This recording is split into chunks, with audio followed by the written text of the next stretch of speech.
राधे राधे। सभी को जय श्री कृष्णा। आज हम नर्मदा माँ और उनके भक्त की सच्ची घटना सुनाने जा रहे हैं। तो हम अपनी घटना प्रारंभ करते हैं। नर्मदा माँ के तट पे एक महात्मा रहते थे। आज भी वो महात्मा की समाधि नरसिंहपुर के पास जबलपुर जगह है, वहाँ पर स्थित है। नरसिंहपुर नर्मदा माँ के किनारे पर है। वो ऐसे विलक्षण संत थे जिन्होंने नर्मदा माँ की 7 बार परिक्रमा पैदल ही की थी। और ये बिल्कुल पक्की बात है कि आप जिस उद्देश्य से नर्मदा माँ की परिक्रमा शुरू करते हैं, वो उद्देश्य नर्मदा माँ जरूर पूरा करती हैं। उन साधु ने नर्मदा माँ से कहा, हे मैया, मुझे शंकर जी के दर्शन करना है, साक्षात तेरी परिक्रमा लगाऊंगा। बस मुझे कोई चाह नहीं है, मुझे परिक्रमा के बाद शंकर जी के दर्शन करा देना। उन्होंने परिक्रमा लगाई। एक परिक्रमा पूरी करने में लगभग 3 साल लगते हैं। अगर आप बहुत जल्दी जल्दी लगाएंगे तो 3 साल लगेंगे, लेकिन परिक्रमा बिल्कुल धीरे धीरे लगानी चाहिए। ये परिक्रमा का नियम है। जल्दी जल्दी लगाने से कोई पाप नहीं मिलेगा और धीरे धीरे लगाइए, राधे कृष्णा बोलिए, तो आपकी परिक्रमा लगभग 3 साल 3 महीने 13 दिन में पूरी हो जाएगी। और परिक्रमा ऐसे लगानी चाहिए जैसे कि एक गर्भवती स्त्री चलती है ना, बिल्कुल धीरे धीरे परिक्रमा लगाने का नियम है। तो ऐसे हमें परिक्रमा लगानी चाहिए। बिल्कुल धीरे धीरे चल के हर पग पे राधे कृष्णा बोल के जितने पग आप रखोगे उतने बार राधे कृष्णा मुख से निकलेगा। बोलिए जय श्री कृष्णा। अब साधु जी ने पूरी परिक्रमा की। उनका संकल्प था कि शंकर जी के दर्शन हो।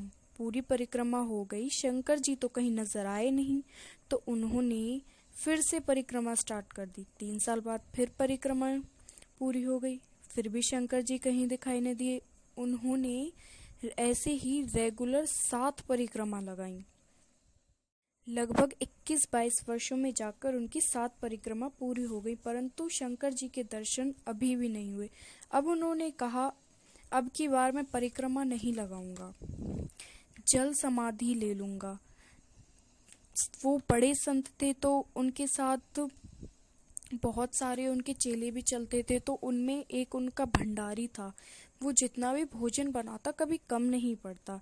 तो ऐसे ही वो बहुत जिद्दी संत थे, तो उन्होंने नर्मदा माँ से कहा, मैंने तुमसे कहा था कि शंकर जी के दर्शन करा देना। मैंने 1 नहीं 7 बार परिक्रमा लगाई।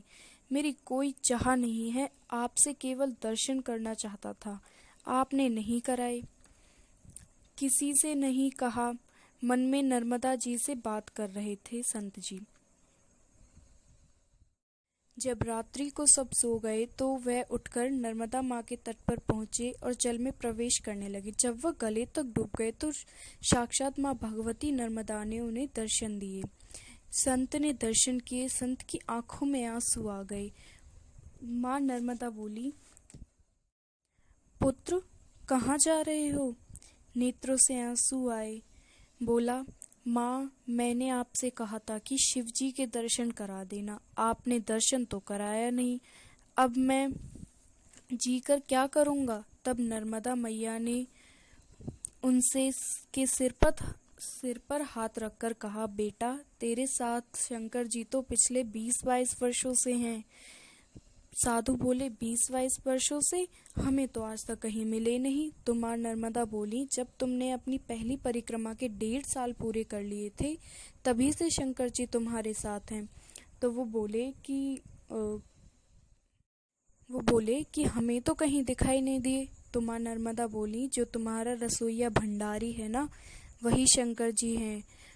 अब तो वो चिंतित हो गए साधु। उन्होंने कहा, तभी तो मैं कहूँ, हमारे पास भोजन बनाने के लिए इतना कुछ होता नहीं है, लेकिन जो भी भंडारी बनाता वो कभी कम नहीं पड़ता। लाख आते हैं, लाख खा लेते हैं, 1.5 लाख आते हैं, 1.5 लाख, 1000 आते हैं, 1000, कभी कम नहीं पड़ता। सब पेट भर भोजन पाते हैं।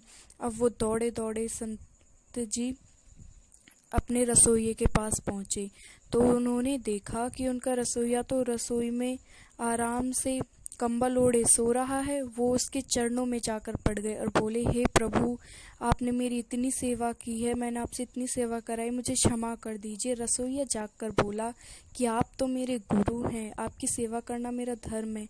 फिर संत ने बोला कि नर्मदा माँ ने हमें बता दिया है कि आप ही शंकर जी हैं। तो श्री भगवान को अपने साक्षात रूप में आके दर्शन देने पड़े संत को।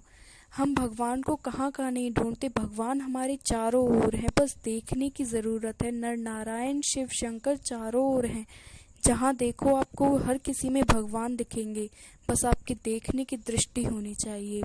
अगर आपको ये सत्य घटना अच्छी लगी हो तो धन्यवाद।